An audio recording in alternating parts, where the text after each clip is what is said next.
देखते हैं कोई SDM दफ्तर पराली लैके तुरिया, DC दफ्तर पराली लैके तुरिया, पराली वालियां ते परचे होई जाते हैं। दूजे पासे देखते हैं किते रोड बनना है, वो रोड एक्वायर होने नूं लैके किसान बैठे हुए हैं भी सानू रेट नहीं मिल रहा, जमीनां खोईयां जा रही ने। इधर तुसीं बैठे हुए हो, आए दिन धरने किसानां दे ही लग रहे हैं। मजबूरी बस सानू ये सड़कों पर आना पैंदा, इस करके सानू दोषी ना समझिया करो। तुसीं सानू दो साडे कोल रस्ता की है, जां तां असीं जहर खा लईए, फाहा ले लईए, ते जां फिर असीं अपने हक्कां लई सड़कों ते लड़ीए। दिल्ली धरना लग्या सी, किसान उदों एक इन्नी मजबूत धिर हो के क्यों नहीं उभरिया कि उन्होंने इदां छोटियां छोटियां गल्लां लई बार बार धरने लाउणे ही ना पैंदे। ते ये किसान कोई ਇਹਦਾ अधिकार नहीं, ये इंसान नहीं, ये इत्थे पंजाब दा नहीं रहने वाला, ये भारत दा रहने वाला नहीं, ये बाहरों आया कितों, ये होर इत्थे दा नागरिक नहीं। ये अपने हक्कां लई क्यों ना लड़े। ये किसान जगह भालदे आ, वजह नहीं भालदे। वजह असीं दसदे आ, बिलकदे आ, रोंदे आ, रौला पाउने आ, लिख दिंदे आ वजह, ਉਹਦਾ हल नहीं कढ़दे। ਜਿਹੜੇ ਸਾਡੇ ਇਸ ਵੇਲੇ ਸੱਤਾ 'ਚ ਬੈਠੇ ਨੇ ਕੀ ਉਹ ਪੰਜਾਬ ਦੇ ਜਾਏ ਨਹੀਂ, ਕੀ ਉਹ ਆਪਣੇ ਆਪ ਨੂੰ ਕਿਸਾਨਾਂ ਦੇ ਪੁੱਤਰ ਨਹੀਂ ਕਹਿੰਦੇ। CM ਸਾਹਿਬ ਕਹਿੰਦੇ ਮੈਂ ਪੀਟਰ ਇੰਜਨ ਸਟਾਰਟ ਕਰਦਾ ਰਿਹਾ ਹਾਂ हैंडल मार के, मैं किसानों का पुत्र हाँ। असी 470 कढ़ के लियाए हाँ लागत मुल। ये किंतु करो भी असी गलत कितने हैं, सानू दसो। एक गलती नहीं कर सके, एक गलती नहीं कर सके इन्हों के IAS अफसर, एक गलती नहीं कर सके एक्सपर्ट। ना एंबूलेंस रोकी जा रही, ना स्कूली बच्चों को रोकया जा रहा। जिहड़ियां एमरजेंसी सेवावां है उन्होंने बिल्कुल असी नहीं रोकते। इदां दा सरमाएदार नहीं चाहिए जिहड़ा जाके दिल्ली के गोडियां 'च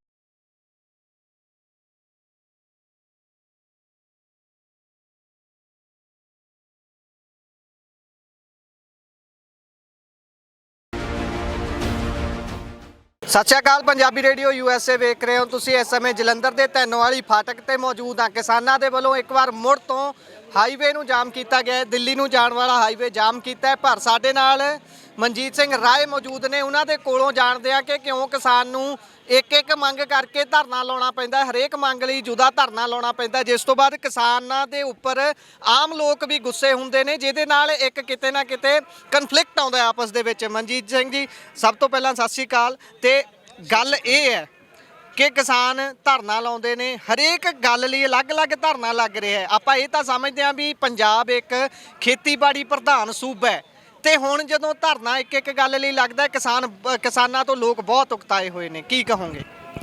ਮੈਂ ਆਪਣੇ ਉਹਨਾਂ ਲੋਕਾਂ ਨੂੰ, ਭੈਣਾਂ ਭਰਾਵਾਂ ਨੂੰ ਬੇਨਤੀ ਕਰਾਂਗਾ ਕਿ ਅਸੀਂ ਵੀ ਤੁਹਾਡੇ ਵਿੱਚੋਂ ਹੀ ਹਾਂ, ਤੁਸੀਂ ਸਾਡੇ ਭੈਣਾਂ ਭਰਾ ਹੋ। ਜਦੋਂ ਤੁਹਾਡੇ ਬੱਚਿਆਂ ਦੀ ਰੋਟੀ ਖੋਈ ਜਾਊਗੀ ਤੇ ਤੁਸੀਂ ਵੇਖਿਆ ਹੋਊਗਾ, ਮੈਂ ਤੇ ਖੇਤੀ ਕਰਦਾ ਹਾਂ, ਜਦੋਂ ਤੁਸੀਂ ਖੇਤ ਦੇ ਵਿੱਚ ਇੱਕ ਚੂਹਾ ਨਿਕਲਦਾ ਪਾਣੀ ਦੇ ਵਿੱਚ, ਜਦੋਂ ਪਾਣੀ ਪੈਂਦਾ ਖੁੱਡ ਦੇ ਵਿੱਚ ਤੇ ਉਹਨੂੰ ਮਾਰਨ ਦੀ ਕੋਸ਼ਿਸ਼ ਕਰਦੇ, ਉਹ ਵੀ ਮੋਹਰਿਓਂ ਪੈਂਦਾ ਤੁਹਾਨੂੰ, ਉਹ ਵੀ ਆਪਣਾ ਬਚਾਓ ਕਰਦਾ ਹੈ, ਉਹ ਵੀ ਆਪਣੇ ਹੱਕ ਲਈ ਲੜਦਾ ਹੈ।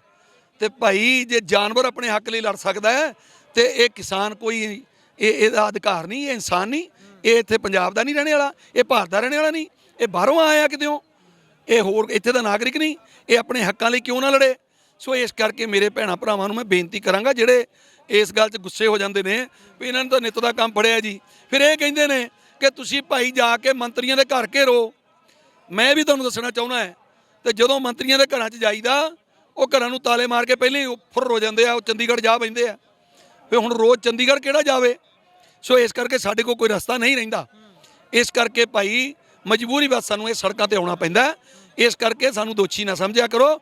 ਆਹ ਜਿਹੜਾ ਵਿਸ਼ੇ ਦੇ ਵਿੱਚ ਅੱਜ ਅਸੀਂ ਇੱਥੇ ਬੈਠੇ ਹਾਂ, ਇਹ ਕਿਹੜੇ ਵਿਸ਼ੇ ਨੇ? ਇਹ ਵਿਸ਼ਾ ਜਿਹੜਾ ਹੈ ਗੰਨੇ ਦੇ ਰੇਟ ਨੂੰ ਲੈ ਕੇ, ਔਰ ਗੰਨੇ ਦੀ ਮਿੱਲਾਂ ਚਲਾਉਣ ਦੀ ਤਰੀਕ ਨੂੰ ਲੈ ਕੇ, ਔਰ ਗੰਨੇ ਦੇ ਮੁਆਵਜ਼ੇ ਨੂੰ ਲੈ ਕੇ, ਔਰ ਜਿਹੜੀ ਪੇਮੈਂਟ ਹੁੰਦੀ ਆ ਉਹ ਕਾਊਂਟਰ ਪੇਮੈਂਟ ਵਾਸਤੇ।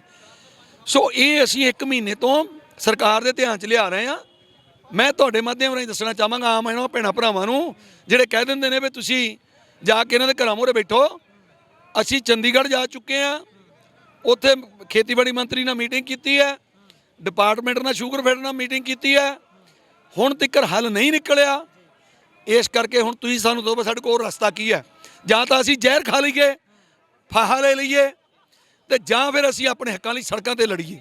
ਤਾਂ ਸਾਨੂੰ ਰਸਤਾ ਇਹ ਚੰਗਾ ਲੱਗਦਾ ਹੈ ਵੀ ਸਾਨੂੰ ਗੁਰੂ ਸਾਹਿਬ ਨੇ ਥਾਪੜਾ ਦੇ ਕੇ ਭੇਜਿਆ ਵੀ ਕਮਜ਼ੋਰਾਂ ਵਾਲੀ ਮੌਤ ਨਹੀਂ ਮਰਨਾ ਹੈ, ਯੋਧਿਆਂ ਵਾਲੀ ਮੌਤ ਮਰਨਾ ਹੈ।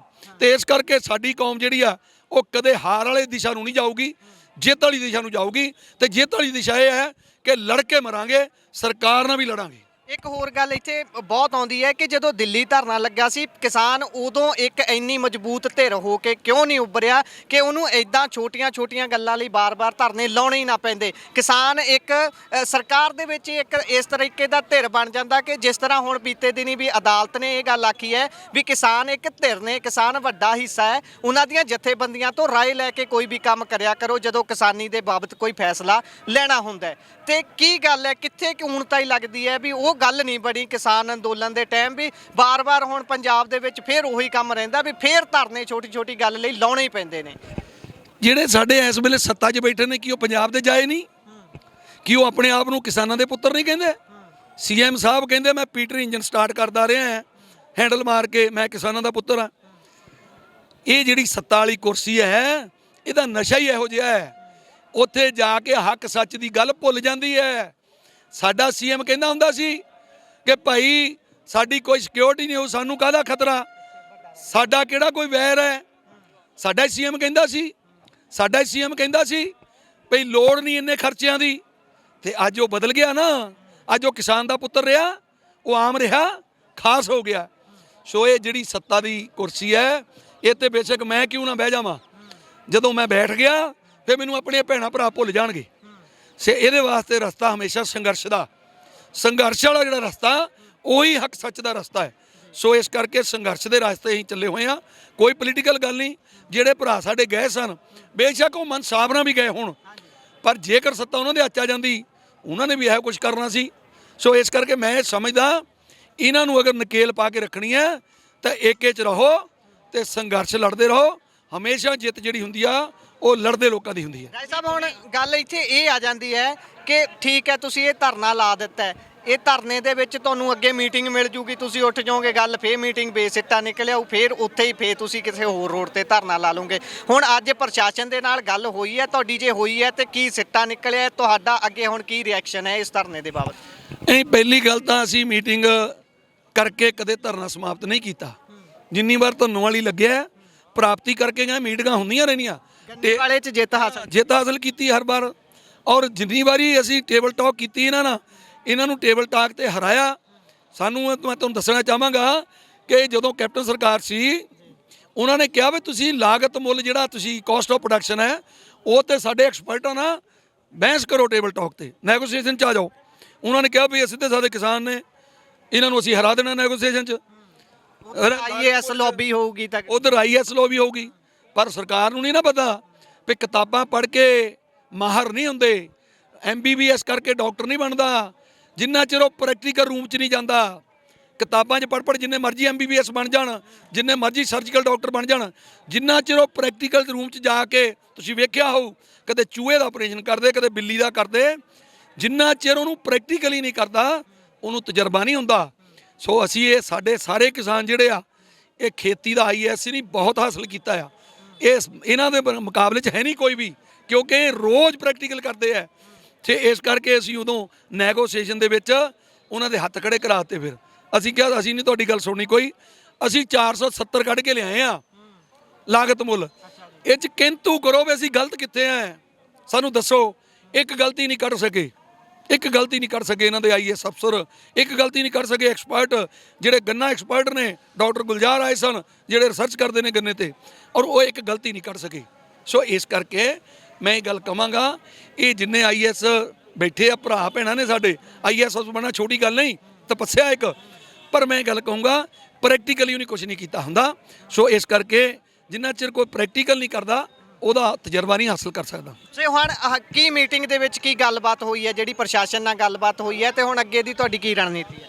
ਮੀਟਿੰਗ 'ਚ ਕੁਝ ਨਹੀਂ ਹੋਈ। ਉਹਨਾਂ ਨੇ ਸਾਨੂੰ ਇੱਕੋ ਹੀ ਗੱਲ ਆਖੀ ਹੈ ਵੀ ਆਹ ਜਿਹੜੀ ਸੜਕ ਆ ਇੱਕ ਪਾਸੇ ਕਰ ਲਓ, ਤੁਸੀਂ ਇਹਨੂੰ ਖੋਲ੍ਹ ਦਿਓ।